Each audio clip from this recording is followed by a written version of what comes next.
গাইবান্ধার সুনামগঞ্জে শ্রমিক কল্যাণ ফেডারেশনের তারাপুর ইউনিয়ন সভাপতি ইউনুস আলীর উপর সন্ত্রাসীদের হামলার প্রতিবাদে বিক্ষোভ মিছিল ও প্রতিবাদ সভা অনুষ্ঠিত হয়েছে।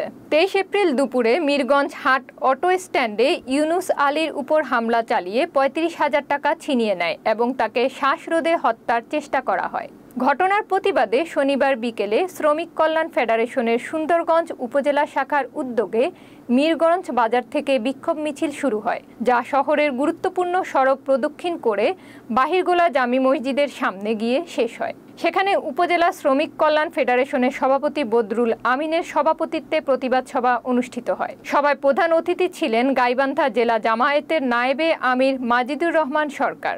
বক্তারা দাবি জানান, হামলাকারীদের দ্রুত গ্রেফতার করে দৃষ্টান্তমূলক শাস্তি দেয়া হোক।